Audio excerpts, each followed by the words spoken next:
नमस्कार मित्रांनो, मी सचिन भालेराव पुन्हा एकदा स्वागत करतो आपल्या यूट्यूब चॅनलमध्ये. आणि आत्ता मी आलो आहे त्र्यंबकेश्वराकडून. तिथे तर माझं दर्शन नाही झालं. कालही ट्राय केलं, आजही ट्राय केलं, बट दर्शन झालं नाही. आणि आता मी चाललो आहे अंजनेरी पर्वतावर, ज्याची ट्रेक आहे कमीत कमी 4 किलोमीटरची. त्यामुळे हे सगळं घेतलं आहे, बघू आता. आणि दुपारचं ऊन झालं आहे आता कडक एकदम. सो चलिए, हे बघा तुम्हाला दाखवतो मी पर्वत किती उंच आहे. हे आहे ते पर्वत.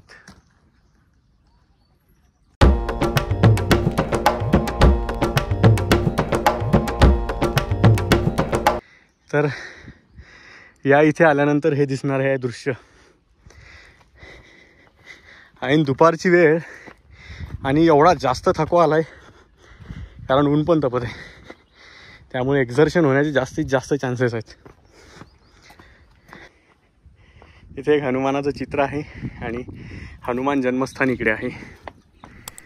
सो हे आहे इथून दिसणारा नजारा. कारण या इकडे जर तुम्हाला यायचं असेल तर रेनी सीझन किंवा विंटर सीझन बेस्ट आहे बॉस. कारण आता सूर्य एकदम असा माथ्यावर आला आहे आणि बोलताना लागणारी धाप यावरून तुम्ही ओळखू शकता की चढाई किती अवघड जाते.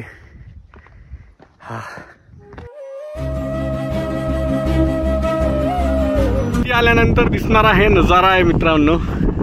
इथं आल्यानंतर जरा हवा चांगलीच आहे, त्यामुळे जरा गरमी काही जाणवत नाही एवढी. बट इथे थांबलोय थोडंसं सावलीत. हा काय थंडीगार हवा आहे. तर तुम्हाला एक पाण्याची बॉटल तरी कॅरी करायला लागणार वरती, कारण तहान खूप लागणार भाऊ.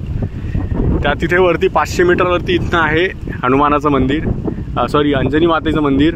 आणि तिथनं ते बघा वरती एकदम वरती तिकडे एक झेंडा दिसतोय, त्या तिथे आहे हनुमानाचं मंदिर.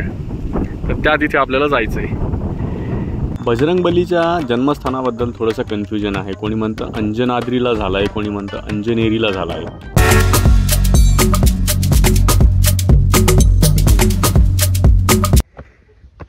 चलो, माझा गोप्रो तर त्यांनी जमा केला खाली, बोलले की चालणार नाही, बट ठीक आहे, फोन जिंदाबाद. या इथे वर जात असताना दिसते दिगंबर जैन प्राचीन गुफा. या इथे गुफा बनवलेली आहे एक. बजरंगबलीच्या जन्मस्थानाबद्दल असलेलं थोडंसं एक कन्फ्युजन आहे. ते म्हणजे एक अंजनाद्री हिल्स म्हणून आहे कर्नाटकमध्ये, तिथे जन्म झाला आहे असं सांगता. आणि कोणी म्हणतं की इथे अंजनेरी हिल्सला झाला आहे. सो असं कन्फ्युजन आहे. सो बजरंगबलीच्या जन्मठिकाणाकडे जात असतानाच आपल्याला रस्त्यातच लागतं ते म्हणजे अंजनी माता मंदिर. या इथे आहे अंजनी माता मंदिर. या इथे पोचलो आहे. अंजनी माता मंदिराच्या बाजूलाच आहे एक रस्ता जो जातो थेट आपल्याला घेऊन हनुमान मंदिराकडे. तर मध्ये जाता जाता मला लागलं एक जांभुळनाचं झाड. इथे खाली पडलेले आहेच, खातोय. काय सांगू मित्रांनो आता मी, अरे बाप. या अंजनेरी पर्वताची जेवढी चढाई आहे विचार करून थकतोय आता मी, की विचार करूनच जरा संताप आला की केदारनाथला काय होईल. तर ज्यासाठी एवढ्या दूर आलो आहे मी, तो विलक्षण नजारा तुम्हाला दाखवतो मी. तर मित्रांनो, इथे वरती आल्यानंतर हे दिसतं आपल्याला. हे इथे आहे बजरंगबलीच्या पायाचं निशाण. बघा, या इथे आहे बजरंगबली यांच्या पायाचं निशाण. हेच ते. हा पूर्ण डोंगर चढून आलोय. इथनं रस्ता आहे आणि असं चालत इकडनं ह्या इथे अंजनी मातेचं मंदिर आहे. इकडनं चालत यावं लागतं. इकडनं परत चढाई आहे आणि इकडे अजून वरती जायचं आहे. त्या तिथे आहे हनुमानाचं मंदिर.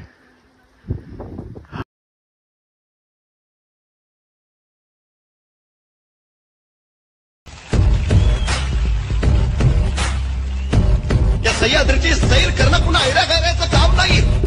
त्या सह्याद्रीची सैर फक्त तिघच करू शकतात. पहिला वाघ, दुसरा वाना आणि तिसरे मराठे.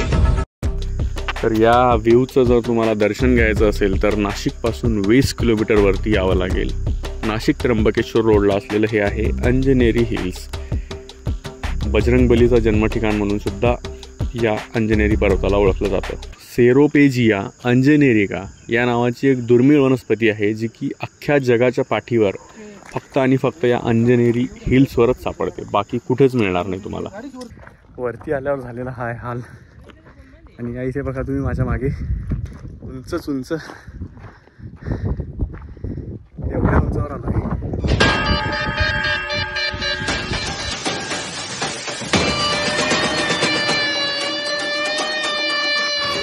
तर अशा प्रकारे जवळपास 3 तास ट्रेक केल्यानंतर मी पोहोचलेलो आहे रामभक्त हनुमान जन्मस्थळावरती.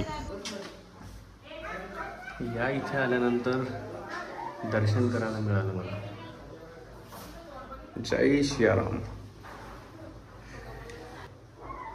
मनमोहित करणारी अशी बजरंगबलीची मूर्ती आहे या मंदिरामध्ये आणि ही बाल्यावस्थातली मूर्ती आहे. मित्र, मंदिराच्या बाहेरच असलेलं हे आहे जांभुळाचं झाड. आणि या इथे एक ट्रेकिंगचा ग्रुप आलेला आहे. तर ते सांगत होते की या इथे हनुमान जन्मोत्सवाच्या वेळी खूप मोठी यात्रा आणि महाप्रसाद वगैरे राहतो म्हणून. अशा प्रकारचं वातावरण आहे इथे. या इथे आहे मंदिर आणि मंदिराच्या मागे आहे इथे हे छोटे छोटे मंदिर.